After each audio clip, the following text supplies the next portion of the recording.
నమస్తే మ్యామ్. నమస్తే మా. మ్యామ్, తీర్థయాత్రలు ఒకప్పుడు తీర్థయాత్రలు అంటే పెద్దవారే వెళ్ళేవాళ్ళు. ఇప్పుడు అందరూ వెళ్తున్నారు, చిన్నవాళ్ళు కానీ పెద్దవాళ్ళు కానీ అందరూ వెళ్తున్నారు. అసలు ఏ ఏజ్ వాళ్ళు వెళ్ళాలి? తీర్థయాత్రలు ఒకప్పుడు పెద్దవాళ్ళు వెళ్ళేవాళ్ళు. అంటే ఏంటంటే వాళ్ళు ఇంక అన్ని వాళ్ళకున్న రెస్పాన్సిబిలిటీస్ అన్నీ ఫినిష్ చేసేసుకొని, ఒకప్పుడు ఇప్పుడున్నంత ఫెసిలిటీ లేదు. అంటే ఇప్పుడు ఏంటంటే 1 అవర్లో వెళ్ళిపోవచ్చు ఎక్కడికైనా. ఫ్లైట్లో ఎక్కామంటే నువ్వు ఇండియాలో ఎక్కడికన్నా వెళ్ళొచ్చు కదా. కాబట్టి ఏ ప్లేస్ కన్నా వెళ్ళొచ్చు. అప్పుడు అలా లేదు. ఒక్కసారి వెళ్ళాము అంటే కాశీ రామేశ్వరం ఏదో ఆప్షన్ ఒక ఉంటుంది అనమాట. కాశీ వెళ్ళి అక్కడ నుంచి రామేశ్వరం వెళ్ళి అక్కడి నుంచి మట్టి తెచ్చి ఇక్కడ కలిపి ఇలా చాలా పెద్ద ప్రొసీజర్ ఉండేది. సో ఏంటంటే ఏం చేసేవాళ్ళు అంటే ప్రతిసారి వెళ్ళడం కుదిరేది కాదు వాళ్ళకి. అప్పుడు ఒక వయసు వచ్చాక పిల్లలు ఉంటే పిల్లలకి పెళ్ళిళ్ళు చేసేసి, ఆడపిల్లలకి పెళ్ళిళ్ళు, వాళ్ళకి పిల్లలు పుట్టేసి ఇవన్నీ అయిపోయిన తర్వాత వాళ్ళ రెస్పాన్సిబిలిటీస్ కంప్లీట్ అయిపోయాయి అని ఎప్పుడైతే వాళ్ళకి అనిపించేదో అప్పుడు వాళ్ళు తీర్థయాత్రకి వెళ్ళేవాళ్ళు అనమాట. మేము చాలా టైం పట్టేది తీర్థయాత్రలు అంటే 2 నెలలు 3 నెలలు. కొంతమంది కాశీ వెళ్తే ఇంకా వెనక్కి వచ్చేవాళ్ళు కాదు. కాబట్టి అవన్నీ కంప్లీట్ చేసుకుని వాళ్ళు వెళ్ళేవాళ్ళు. అయితే అప్పుడు అంతే. కాబట్టి ఏంటంటే తీర్థయాత్రలు అంటే ఓన్లీ పెద్దవాళ్ళకి మాత్రమే అని ఒక మైండ్ సెట్ మనకి అయిపోయింది. అయితే ఇప్పుడు ఆప్షన్ ఉంది కాబట్టి ఎవరైనా పిలిగ్రిమేజెస్ అంటాం కదా, ఎవరైనా ఎక్కడికన్నా వెళ్ళొచ్చు. ఆప్షన్స్ ఉన్నాయి కాబట్టి వెళ్ళొచ్చు, రావచ్చు చక్కగా. ఒకవేళ తీర్థయాత్రలకు వెళ్ళాలనుకుంటే ఎటువంటి సమయంలో వెళ్ళాలి? ఎటువంటి సమయంలో అంటే చూడు, ఒక్కొక్క ప్లేస్కి ఒక్కొక్క ప్రత్యేకత ఉంటుంది కదా. ఇప్పుడు ఫర్ ఎగ్జాంపుల్ చూడు, మనం దసరా నవరాత్రులు ఉన్నప్పుడు అప్పుడు మధుర మీనాక్షి అనుకో, కాశీ విశాలాక్షి, ఏ టెంపుల్కి వెళ్ళినా అక్కడికి మనకి ఆ వైబ్స్ చాలా బాగుంటాయి. నార్మల్గా ఎప్పుడైనా వెళ్ళొచ్చు. ఈ టైంలోనే వెళ్ళాలి, ఈ టైంలో వెళ్ళకూడదని కాదు. కానీ మనకేంటి, శ్రావణ మాసం వస్తే లక్ష్మీ ఆలయాలు కానీ శివాలయాలు కానీ ఎక్కువగా తిరుగుతూ ఉంటాం. సో అలాంటి క్షేత్రాలకు వెళ్ళడము.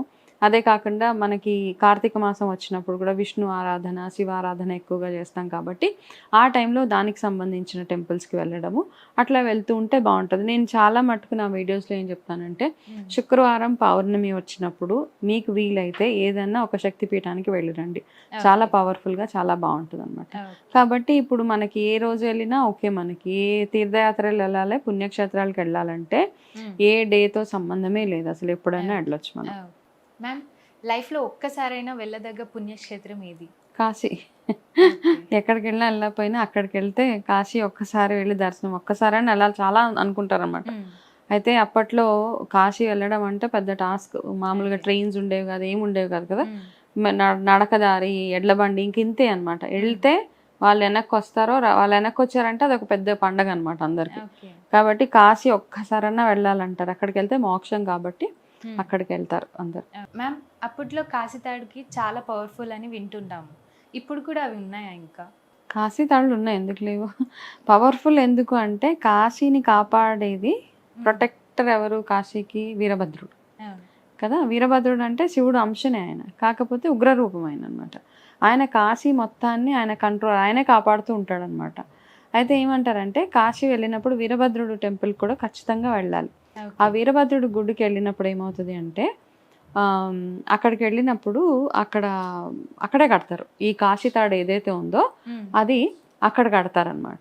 అది ఎందుకు కడతారు అంటే, కట్టే ముందు కూడా మన వీపు మీద ఒక కర్ర ఉంటుంది. ఆ కర్రతోటి ఇలా ఒకటి, ఇక్కడ యాదగిరిగుట్ట వెళ్ళినప్పుడు కూడా మనకి ఇలాగా ఒక దెబ్బ అలా వేస్తారు. అక్కడ కూడా ఏంటంటే వీరభద్రుడు టెంపుల్లో ఇలా వీపు మీద మన ఒక దెబ్బలాగా వేసి దాని తర్వాత ఆ కాశీ తాడును మన చేతికి కడతారు. ఆ కాశీ తాడు కట్టుకున్నందువల్ల ఏమవుతుందంటే, ఒకటి శనిగ్రహ దోషాలు అట్లా ఏమైనా ఉన్నా అవన్నీ పోతాయి.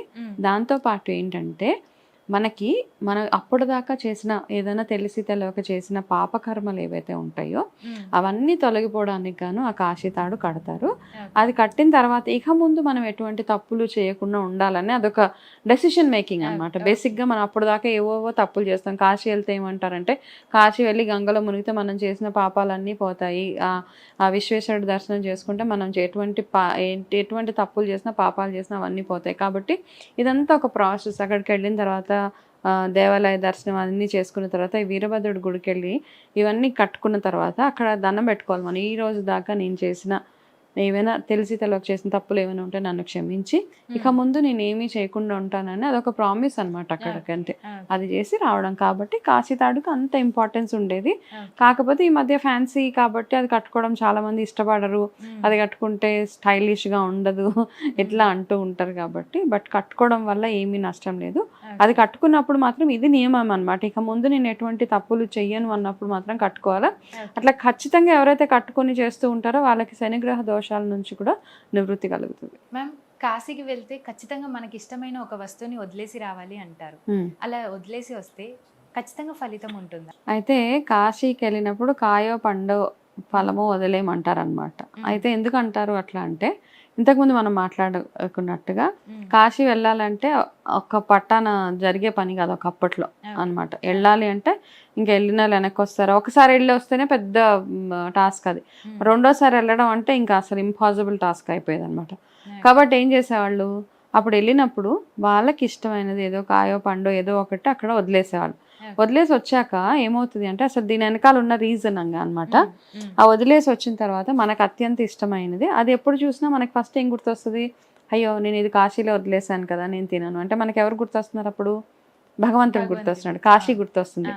అట్లా గుర్తొచ్చినప్పుడల్లా మనము కాశీ విశ్వనాథుడిని తలుచుకొని మనం అక్కడికి వెళ్ళినట్టుగా స్మరించుకొని ఉంటాం కాబట్టి అప్పట్లో అట్లాంటి ఆప్షన్స్ ఉండేవన్నమాట. అప్పుడు అట్లా చెప్పారనమాట, కాశీ వెళ్ళినప్పుడు ఏదో ఒకటి వదిలేసి వస్తే మనం మరీ తలుచుకోవడానికి ఉంటుంది భగవంతుడిని అని అట్లా చేశారు. కాకపోతే ఇప్పుడైతే మనం జస్ట్ 2 hours ఫ్లైట్ కాబట్టి వెళ్ళిపోవచ్చు. తీర్థయాత్రల గురించి, కాశీ విశేషాల గురించి చాలా బాగా తెలియజేశారు ma'am. Thank you so much. నమస్తే మా.